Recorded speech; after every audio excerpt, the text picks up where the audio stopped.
இடும்பனுக்கு மீண்டும் உயிர் கொடுத்தார். மேலும் தனக்கு பாதுகாவலனாக இருக்கும் பெரும் பதவியையும் இடும்பனுக்கு வழங்கினார் முருகன்.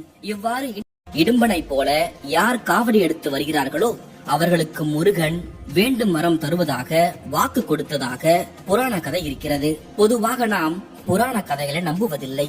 ஏனென்றால் புராண கதைகள் பொதுவாக தமிழ் தொன்மத்தை எளிதாக அழிக்கக்கூடியது. உண்மை காரணம் என்னவாக இருக்கும் என்று ஆராய்ந்து பார்க்கும்போது தை மாதம் என்பது நம் அறுவடை காலம். மக்கள் தங்களுடைய வயல்களில் விளைந்த விளைபொருட்களை முருகனுக்கு சமர்ப்பிப்பதற்காக அதை சரிபாதியாக பிரித்து காவடியாக எடுத்து செல்வார்கள். இந்த காவடி அமைப்பிற்கு பின்னாலும் அறிவியல் இருக்கிறது. தமிழ் அகராதியில் காவுதல் என்றால் தூக்குதல் என்று பொருள். காவு கூட்டல் தடி காவடி ஆகிறது. தூக்கும் தண்டுதான் இந்த காவடி. மலையில் பாரம் சுமக்க பூர்வக்குடி மக்களுக்கு இது ஒரு எளிய கருவி. இயற்பியலில் ஃபுல்கிரம், லிவர் என்று நாம் சிறுவயதில் படித்திருப்போம்.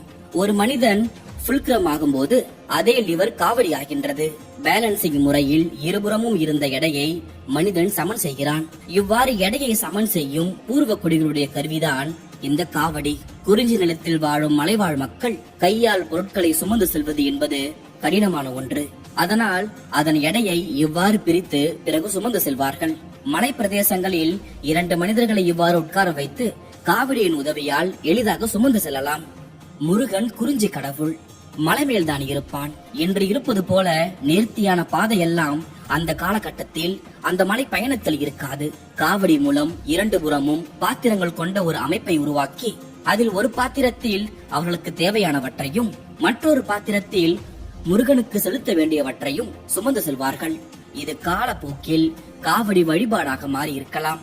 பால், பன்னீர், மலர், தானியம் என பலவிதமான காவடிகளை சுமந்து கொண்டு முருகனை காண செல்வார்கள் பக்தர்கள். தமிழ் இலக்கியத்தில் காவடிக்கு காமரம், காத்தண்டு, காவடித்தண்டு, காவணபத்தி, காவு பொருட்டு என பல்வேறு பெயர்கள் இருக்கின்றன. தொழில், வணிகம், வாழ்க்கை காரணமாக வெளிநாடுகளுக்கு குடிபெயர்ந்து சென்ற தமிழர்கள் நம் முருக வழிபாட்டு நெறியையும் உடன் கொண்டு சென்றார்கள். அதனால்தான் மலேசியா, சிங்கப்பூர், இலங்கை, மொரிஷியஸ், நியூசிலாந்து முதலிய வெளிநாடுகளிலும் தைப்பூச திருவிழா மிகவும் விமர்சையாக கொண்டாடப்படுகிறது.